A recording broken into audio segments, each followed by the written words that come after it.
You stand before the final bench. The air is cold, heavy. It smells of ozone and ancient dust. Your accusers sit above you. They are shadows in thrones of light. The elder, races, beings of crystal and gas and pure thought. They have watched suns be born. They have watched galaxies die. And today, they are watching you.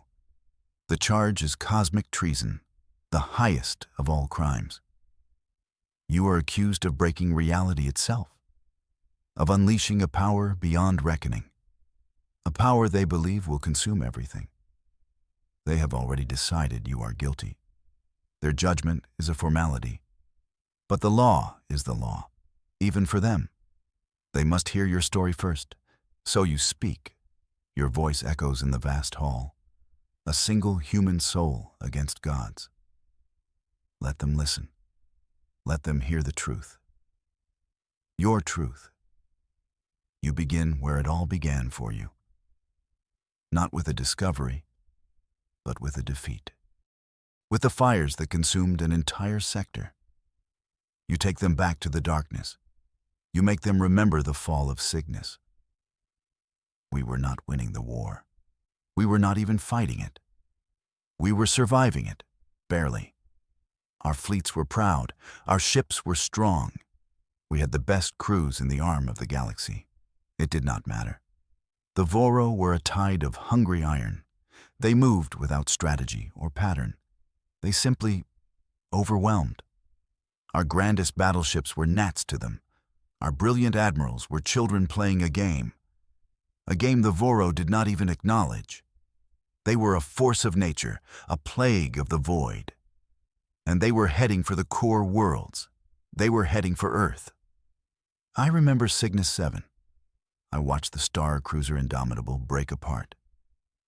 It was our flagship, the pride of the fleet. It burned for 3 days, a dying ember against the endless night. We lost 100,000 souls in that single battle. We lost our hope with them. High Command issued statements. They spoke of valor, of tactical retreats.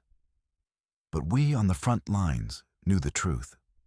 We were being erased, system by system, world by world.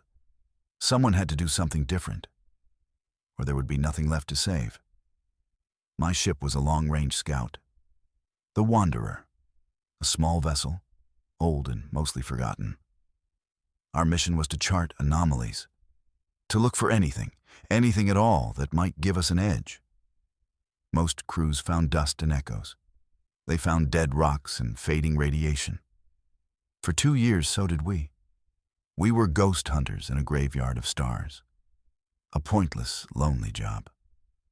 But High Command had to look like they were trying. Then we found it, adrift in the Oort cloud of a collapsed star. It was not a ship, not a station. It was a thing, a construct of impossible geometry. It was blacker than the void around it. It seemed to absorb the light. Our sensors went mad trying to scan it. Everything they reported was a contradiction. It was impossibly old and brand new. It was silent and screaming with energy.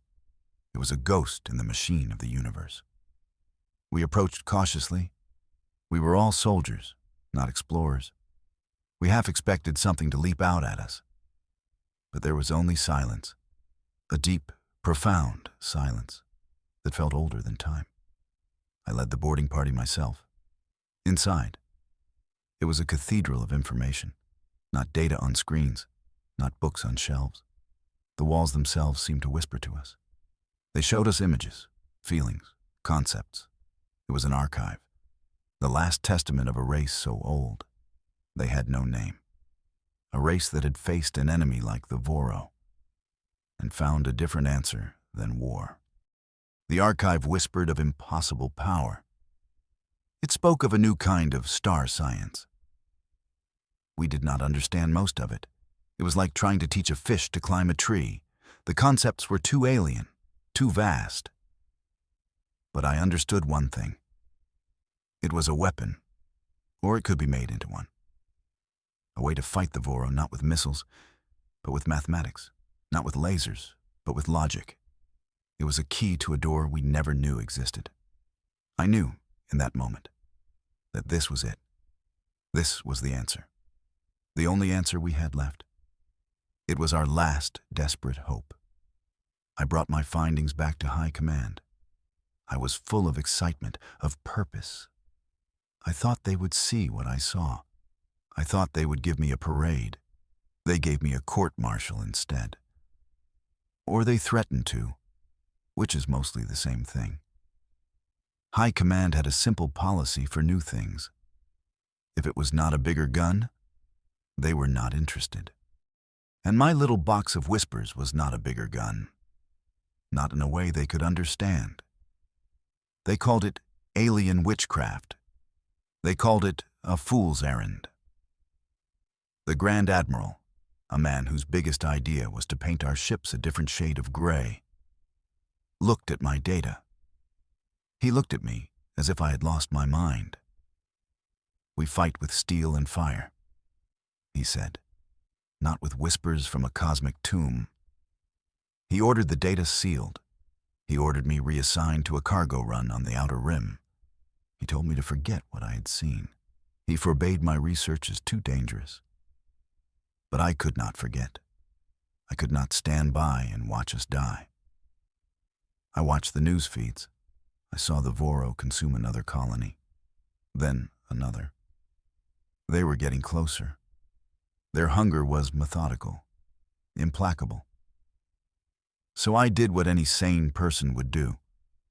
I disobeyed a direct order from a man who was leading us to extinction.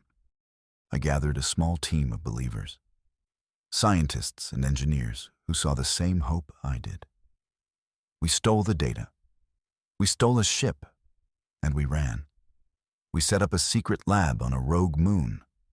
It was hidden in the shadow of a dying red giant. A fitting place to build a miracle, or a monster. We worked day and night. We lived on recycled rations and black coffee. We were fueled by desperation and the ghost whispers from the archive. We were building a device, a machine to turn their strange star science into something real, something we could use. We were either going to save humanity or get ourselves spectacularly killed. Honestly, at that point, the odds felt about even. We were running out of time. The Voro swarm reached New Eden. It was one of our jewels, a terraformed paradise, home to nearly 1 billion people. It was a world of green fields and blue oceans, a testament to everything we had built, a symbol of the future we were fighting for. The Voro arrived without warning.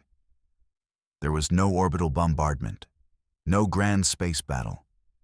Their tactics had evolved into something more horrifying. They descended like a cloud of metal locusts. Their ships were not just weapons platforms. They were harvesters. They landed and began to consume the world itself. They drank the oceans. They melted the cities into slag. They stripped the planet down to the bedrock. All of it was fuel for their endless journey. They did not even seem to notice the people. They were simply in the way, an obstacle to be cleared. We watched the live feeds from New Eden. We saw the panic, the fear, the end of a world happening in real time. High Command sent the 3rd and 5th fleets, what was left of them anyway. It was a gesture, a suicide run meant to look heroic. They were torn apart in hours. The swarm above New Eden was a churning nightmare. It was a meat grinder for ships and hope. And I knew we were next. Earth was next. My hand was forced. My device was not ready. It was not tested. It was barely stable. But the time for caution was over. The time for a miracle was now. We called it the Conductor. The name the Council gives it, the World Breaker, is far more dramatic. And I suppose not entirely wrong. It was not a weapon in the traditional sense. It had no beam, no warhead. It was an antenna, a tuning fork for the fabric of the universe. I aimed it not at the Voro. That would have been reckless. Instead, I aimed it at the dead star our moon orbited.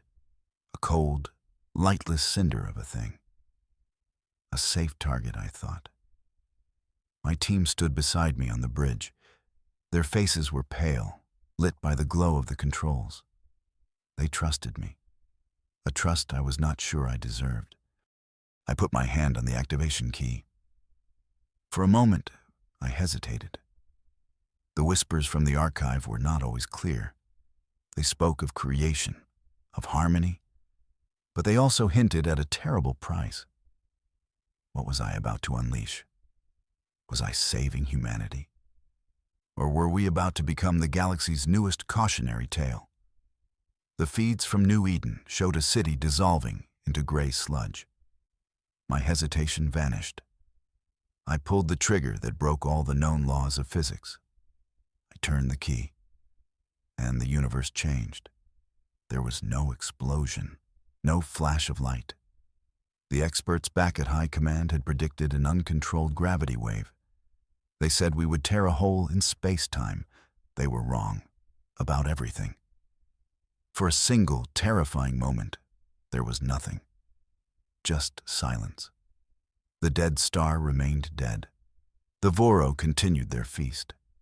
My heart sank. I thought I had failed. I had gambled everything on a ghost story and lost. Then it began. It started not as a sound, but as a feeling, a vibration in the bones, a hum in the soul. The conductor was working. It was broadcasting its signal into the dead star, and the star was responding.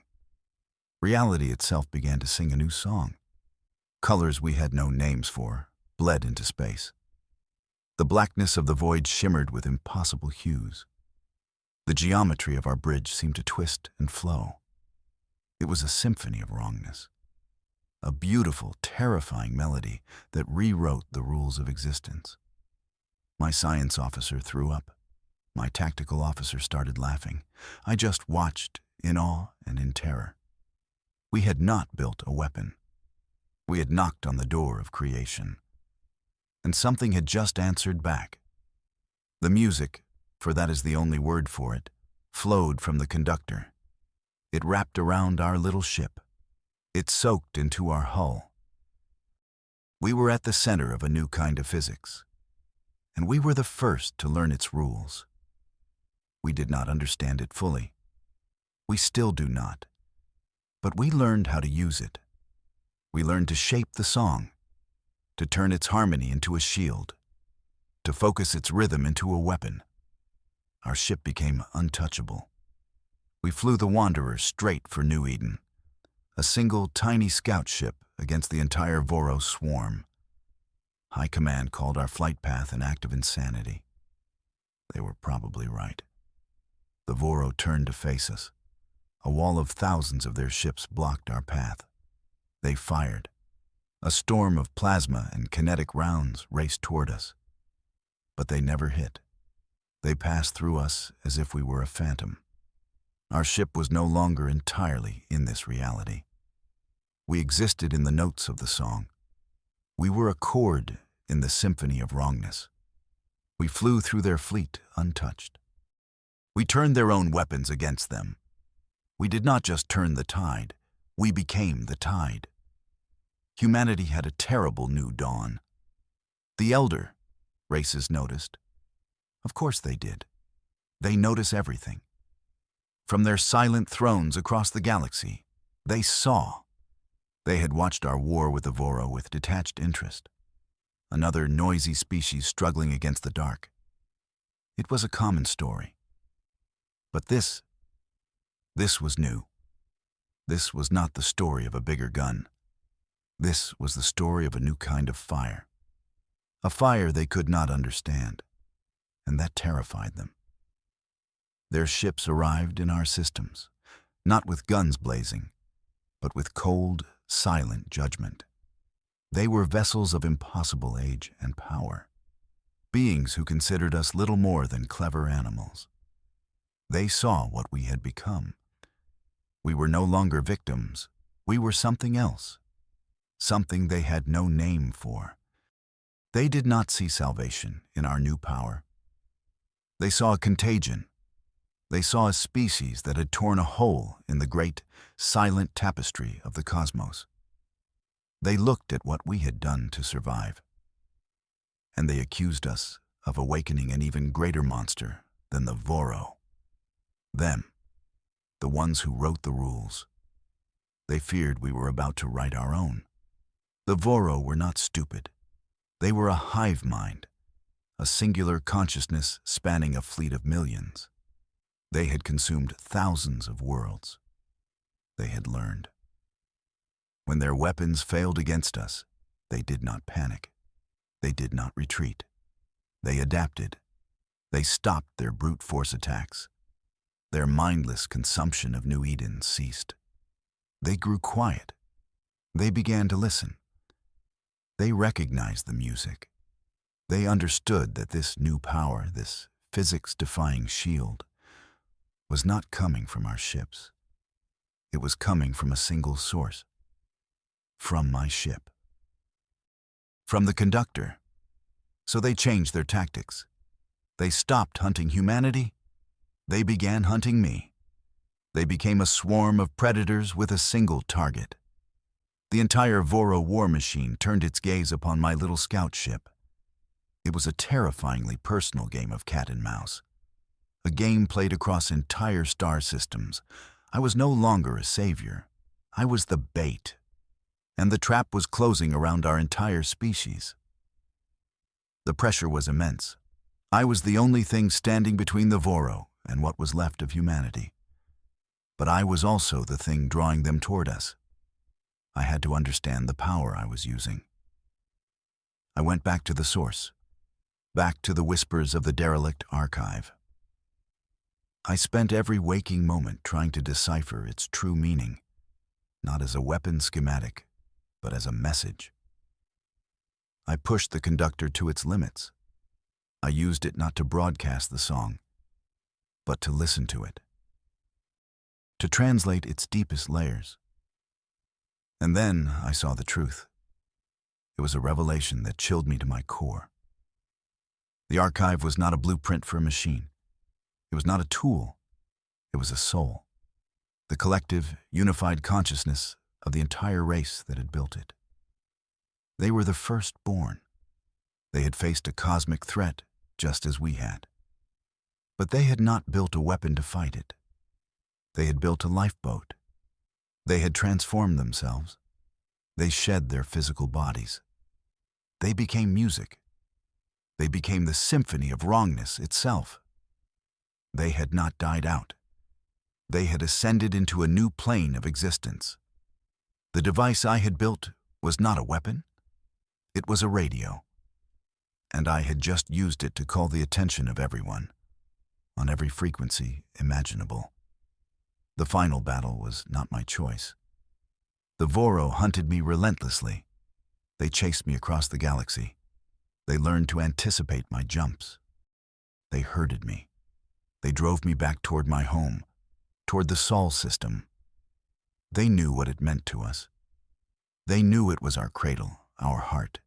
Their fleet, millions strong, appeared at the edge of our system. They blotted out the stars. They did not attack Earth. They did not attack Mars. They waited. They knew I would come. They wanted the device. They wanted the archive. They wanted to consume the soul of the firstborn. I had one last, desperate choice to make. My team looked to me. High Command screamed at me over the comms. They wanted me to fight, to die a hero's death, to take the Voro with me. But the whispers of the firstborn told me another way. They were not a weapon.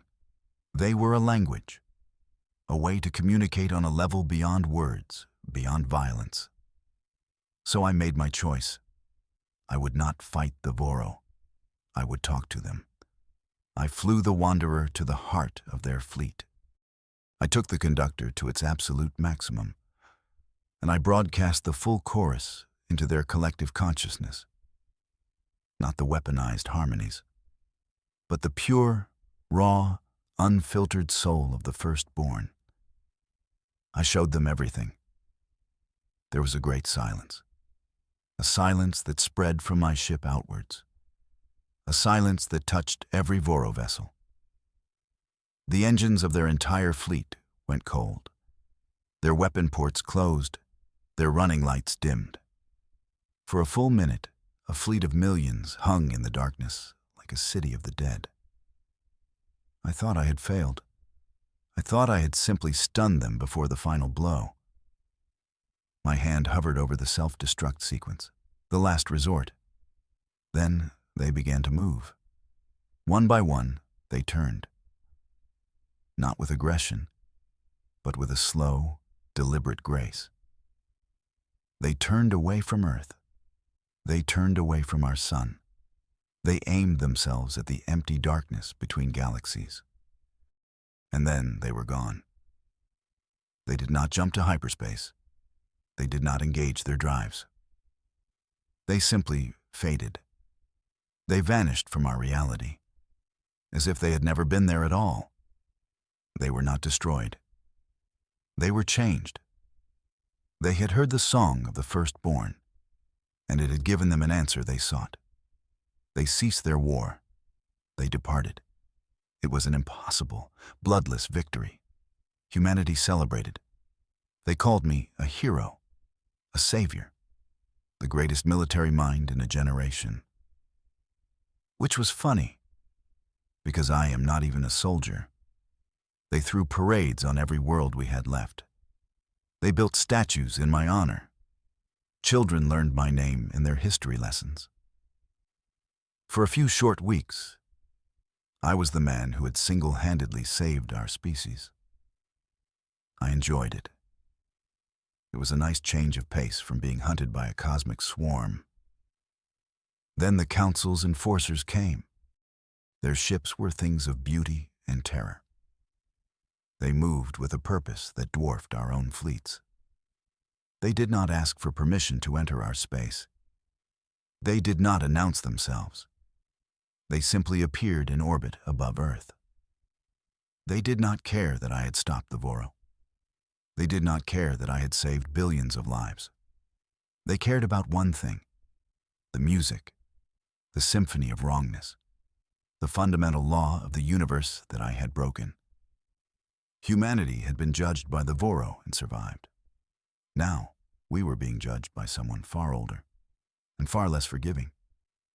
They came for me, and in the middle of my own victory parade, they put me in cold shackles. So here I stand. Here I have told my truth. You have listened, or you have pretended to listen. From this cold bench, I have shown you my heart. I have shown you the choices I made. I stood on the edge of extinction, and I chose to jump. I chose to believe in a ghost story from a dead race. I chose to break your precious rules to give my people a future you now hold in your hands. I did not unleash a monster. I rang a bell that woke up the universe. Perhaps it was sleeping. Perhaps it needed waking. You fear the song.